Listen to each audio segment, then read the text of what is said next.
Very good morning to all of you. Students, yesterday we started our chapter Struggle for Freedom in India. India में freedom लेने के लिए, आज़ादी, India को आज़ाद कराने के लिए, फ्री कराने के लिए क्या क्या स्ट्रगल किए गए.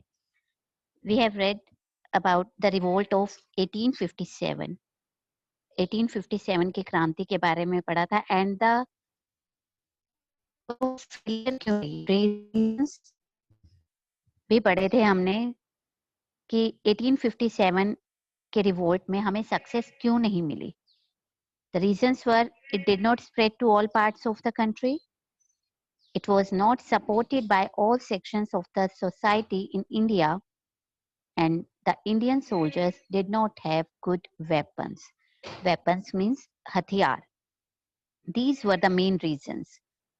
Okay. Yes. But the revolt of 1857 was a turning point in the history of India. हमें सक्सेस तो नहीं मिली, मतलब फ्रीडम तो नहीं मिली 1857 की क्रांति से, लेकिन वो एक टर्निंग पॉइंट था in the history of India. The rule of the East India Company came to an end. अब जो ईस्ट इंडिया कंपनी का जो रूल था, जो उनका कंट्रोल था, वो खत्म होने वाला था. The administration of India was taken over by the British queen. India की जो एडमिनिस्ट्रेशन है was taken over, उसे ब्रिटिश क्वीन ने, जिसके बारे में हमने पहले भी पढ़ा था, विक्टोरिया, क्वीन विक्टोरिया ने ओवरटेक कर लिया था. The Indian kings and nawabs were allowed to rule their states. अब इंडियन किंग्स को ही, राजाओं को, नवाब्स को अथॉरिटी दे दी गई थी कि वो अपनी अपनी स्टेट को खुद रूल करेंगे, मतलब वहां का शासन वो खुद चलाएंगे, अपने राज्य को वो खुद संभालेंगे, but under the control of the British crown. लेकिन अभी भी क्राउन, ताज किसका था वहां पर? अंग्रेजों का. मतलब अभी भी पूरा कंट्रोल किसका था? ब्रिटिशर्स का. The British government appointed a viceroy to rule over India. British government ने एक वाइसराय होता है जो रिप्रेजेंटेटिव होता है एक तरह से किंग का, राजा का रिप्रेजेंटेटिव जो होता है उसे वाइसराय बोलते हैं. उन्होंने वाइसराय एक अपॉइंट किया पूरी इंडिया पे रूल करने के लिए, पूरे इंडिया पे शासन करने के लिए. The condition of the Indians did not improve even under the British rulers.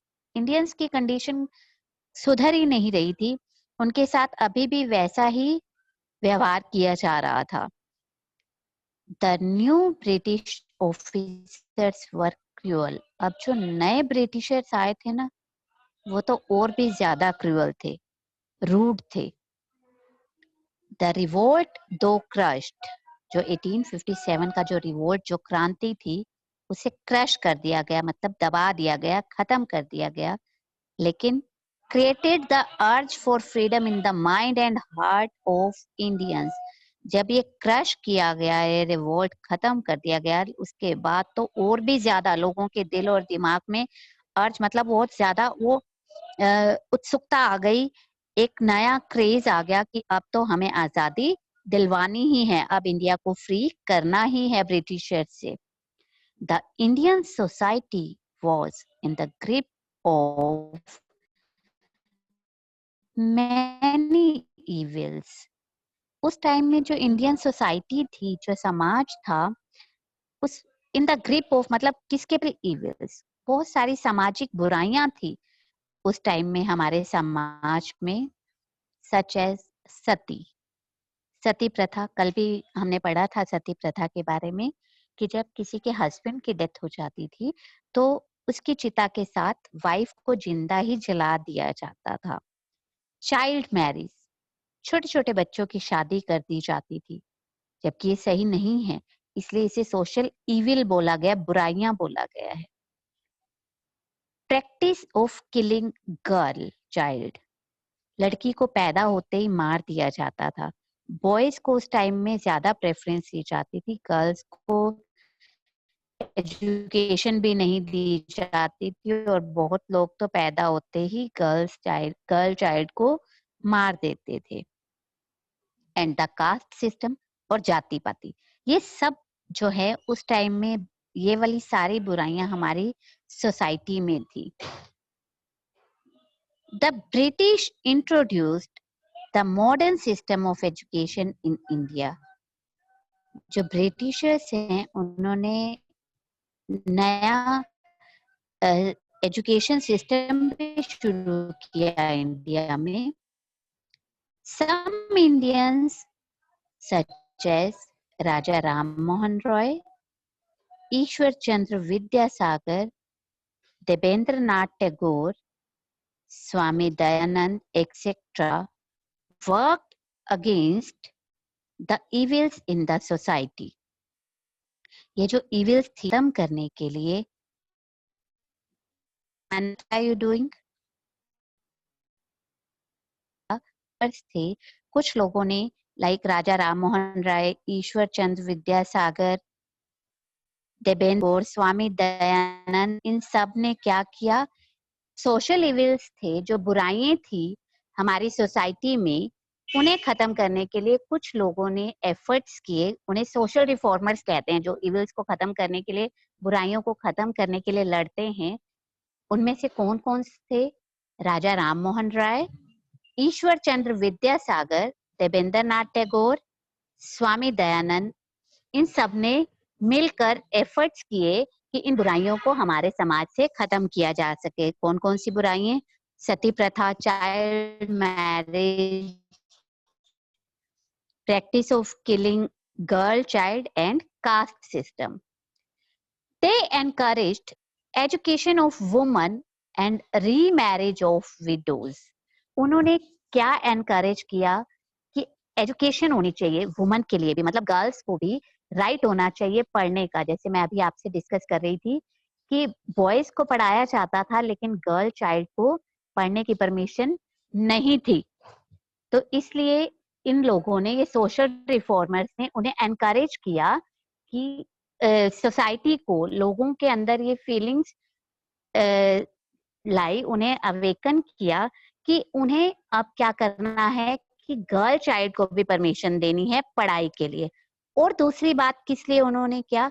Remarriage of the widows. Widows होती हैं विधवा जिसे बोलते हैं, जिनके हस्बैंड की डेथ हो जाती है।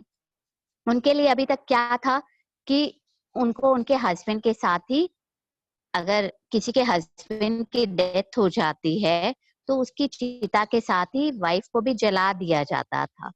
ठीक है, तो इन्होंने क्या किया कि ऐसा नहीं करना चाहिए, बल्कि अगर कोई विडो हो जाता है, कोई विधवा हो जाती है, तो उसे रीमैरिज करने की परमिशन देनी चाहिए। रीमैरिज मतलब दोबारा मैरिज करने देनी चाहिए, उसे भी राइट है अपनी लाइफ जीने का। तो इस तरह से कुछ बुराइयों को खत्म करने के लिए इन लोगों ने बहुत एफर्ट्स किए। नेक्स्ट इज चेक पॉइंट, ये हम अभी बैक एक्सरसाइज के साथ डिस्कस करेंगे। Next one, rise of nationalism in India. Nationalism कल मैंने आपको न्यू टर्म्स में बताया था, exclusive devotion to one's own country, मतलब अपनी कंट्री के लिए अपने आप को पूरी तरह से त्याग देना, पूरी तरह से डिवोट कर देना कि अपनी कंट्री के लिए कुछ भी करना है तो वो हम कर देंगे। तो अब ये फीलिंग्स सब इंडियंस के अंदर आने लगी थी। Now the Indians realized that the British were treating them as slaves in their own country. अब जो इंडियंस हैं वो रियलाइज करने लगे थे, समझ गए थे कि जो ब्रिटिशर्स हैं, अंग्रेज हैं, वो हमें हमारी ही कंट्री में गुलाम बना के रख रहे हैं। अब उन्हें ये बात समझ आने लगी थी क्योंकि इंडियंस का कोई कंट्रोल ही नहीं था, पूरी तरह से सारा कंट्रोल ब्रिटिशर्स का था। अब धीरे धीरे इंडियन समझने लगे कि हम अपनी ही कंट्री में अंग्रेजों के गुलाम बन के रह गए हैं। This realisation united the Indians. ये जब उनके दिमाग में सोच आई, उसके बाद अब जितने भी इंडियंस थे सारे यूनाइट होने लगे, मतलब एक होने लगे। And led to the formation of many associations. और अब उन्होंने इकट्ठे मिलकर बहुत सारी एसोसिएशंस बनाई। The leaders talked to the people against the British rule. और उन एसोसिएशंस के जो लीडर्स होते थे, जो नेता थे, वो बात करते थे लोगों से अगेंस्ट द ब्रिटिश रूल। उन्हें समझाते थे कि हमें इनके रूल्स जो बने हुए हैं उन्हें सहन नहीं करना, जो हमारे अगेंस्ट इन्होंने रूल्स बनाए हैं हमें वो नहीं मानने हैं। क्या प्रॉब्लम हमें आ रही है, उनका सोल्यूशन कैसे निकल सकता है, ये सब वो लोगों के साथ उनके जो लीडर्स हुआ करते थे वो डिस्कस किया करते थे। Indians decided to put an end to the British rule in India. अब इंडियंस ने डिसाइड कर लिया था कि अब ब्रिटिशर्स के रूल को, उनके शासन को इंडिया में खत्म करना है। Indians from all walks of life supported the struggle for freedom. अब इंडियंस ने हर एक तरह की, जितने हर एक सेक्शन से, हर एक पार्ट से अब इंडियंस जो है वो इकट्ठे हो गए और पार्ट लेने लगे स्ट्रगल फॉर फ्रीडम। जो स्ट्रगल किया जा रहा था उस टाइम आजादी के लिए, उसमें अब सब पार्ट लेने लगे। अब इंडियंस धीरे धीरे यूनाइटेड होने लगे। The Indians felt that there should be one strong group which can fight for the rights of the people. अब इंडियंस को फील होने लगा कि अलग अलग एसोसिएशन होने से ज्यादा अच्छा है कि एक बड़ा ग्रुप होना चाहिए which can fight for the right. Right होता है अधिकार, जो लोगों के अधिकार के लिए लड़ सके। This resulted in the formation of the Indian National Congress in 1885. जब ये सोच उनके दिमाग में आई कि एक बड़ा स्ट्रॉन्ग ग्रुप होना चाहिए जो लोगों के अधिकारों के लिए लड़ सके, उसके बाद किसकी स्थापना हुई? इंडियन नेशनल कांग्रेस की। A.O. Hume, retired British officer, A.O. Hume जो एक रिटायर्ड ब्रिटिश ऑफिसर थे, उन्होंने ये इंडियन नेशनल कांग्रेस को फाउंड किया। ठीक है। A.O. Hume wanted to develop meaningful relationship between the Indian people and British government. A.O. Hume जो हैं वो क्या चाहते थे कि इंडियंस के बीच में और ब्रिटिश गवर्नमेंट के बीच में, जो इंडियन ने अपने लीडर्स बनाए, ब्रिटिश गवर्नमेंट, आपस में इनकी बात होती थी, तो ये क्या चाहते थे कि दोनों में मीनिंगफुल रिलेशनशिप हो, अच्छी बात हो, इनके रिलेशंस आपस में सुधरे। The first session of the Indian National Congress was held in Bombay, जिसे आप मुंबई बोलते हैं, under the presidentship of W.C. Banerjee. जो पहली मीटिंग हुई ना इंडियन नेशनल कांग्रेस की, वो कहाँ पर हुई? बॉम्बे में, जिसे आप मुंबई बोलते हैं। और प्रेसिडेंट कौन थे? Under the presidentship of W.C. Banerjee. इनकी प्रेसिडेंटशिप में पहली मीटिंग हुई थी बॉम्बे में। This session of Congress was attended by 72 delegates from all over India. ये जो पहला सेशन था, जो पहली मीटिंग थी इंडियन नेशनल कांग्रेस की, इसे 72 डेलीगेट्स ने अटेंड किया from all over India. Delegates क्या होते हैं? प्रतिनिधि, मतलब जैसे अलग अलग राज्यों से वहां का रिप्रेजेंटेटिव आए अटेंड करने के लिए। तो 72 डेलीगेट्स ने इस मीटिंग को अटेंड किया था। The Indian National Congress held meeting annually in different cities of India. जो इंडियन नेशनल कांग्रेस है वो अलग अलग एनुअल मीटिंग अरेंज किया करते थे डिफरेंट सिटीज में, अलग अलग सिटीज में, एक ही जगह पर नहीं होती थी ये मीटिंग, अलग अलग सिटीज में अरेंज की जाती थी। The leaders discussed the problems faced by the people. जो लीडर्स होते थे, जो नेता होते थे, वो लोगों की प्रॉब्लम डिस्कस किया करते थे कि लोग क्या प्रॉब्लम फेस कर रहे हैं, and anti people policies of British rulers. और क्या डिस्कस करते थे? जो ब्रिटिश रूलर्स ने, जो उनके शासकों ने जो रूल्स बनाए थे, जो पॉलिसीज बनाई थी इंडियंस के लिए, जो इंडियंस के फेवर में नहीं थी, उनके लिए भी बात किया करते थे कि वो पॉलिसीज नहीं होनी चाहिए फेवर में, जो लीडर्स थे वो बात किया करते थे कि इन्हें भी पूरी तरह से अथॉरिटी मिलनी चाहिए, एजुकेशन का राइट मिलना चाहिए, इक्वल राइट्स के लिए बात किया करते थे।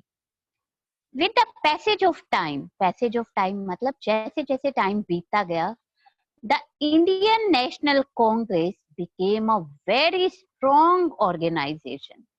टाइम के साथ साथ अब ये इंडियन नेशनल कांग्रेस जो है बहुत स्ट्रॉन्ग ऑर्गेनाइजेशन बन गई थी। The main leaders of the Indian National Congress at that time were, जो उस टाइम में इंडियन नेशनल कांग्रेस के जो लीडर्स थे, जो बात किया करते थे जाके मीटिंग में, वो कौन कौन से थे? डब्ल्यू.सी. Banerjee, Dadabhai Naoroji, S N. Banerjee, Gopal Krishna Gokhale, G Subramaniam, Pherozeshah Mehta, Badruddin Tyabji, M G. Ranade, Madan Mohan Malaviya, etc. They awakened the spirit of unity among the Indians. उन्होंने मेन क्या काम किया? जगाया उनकी स्पिरिट को, सोई हुई आत्मा को जगाया कि यूनाइट हो जाओ, इकट्ठे हो जाओ। ठीक है, पूरे इंडियंस को उन्होंने बताया कि इकट्ठे होके फाइट करो, अपनी एकता बनाकर रखो। अगर अलग अलग से फाइट करोगे तो आजादी कभी नहीं मिलेगी, अगर इकट्ठे होके लड़ोगे तो पक्का सक्सेस मिलेगी। ये स्पिरिट उनके अंदर जगाई। Okay, yes, let's come to things to remember. This is the conclusion. To develop trade relations, कब आए थे यूरोपियंस इंडिया में ट्रेड के लिए, व्यापार के लिए? 16th सेंचुरी में। British traders defeated others and established the East India Company in AD 1600. British traders ने बाकी जो कंट्रीज हैं उन्हें डिफीट कर दिया, हरा दिया, और खुद ने कौन सी कंपनी बनाई? East India company. The company wanted to take away as much wealth as possible to England. ये जो ईस्ट इंडिया कंपनी थी, क्या चाहती थी? कि इंडिया से ज्यादा वेल्थ मतलब धन लेकर वो इंग्लैंड चले जाएं। The British followed the policy of divide and rule to weaken the Indian kings and nawabs. जो इंडियन किंग्स थे, नवाब थे, उनके बीच में कौन सी पॉलिसी अपनाई ब्रिटिशर्स ने? Divide and rule. उन्हें आपस में ही लड़वाते रहे और अपना राज बना के रखा। The revolt against the company was started by the Indian soldiers serving in the British army. ये जो क्रांति शुरू हुई against the company, East India Company के अगेंस्ट, वो इंडियन सोल्जर्स ने शुरू की जो ब्रिटिश आर्मी में थे। Farmers, weavers, craftsman and workers supported revolt against the British.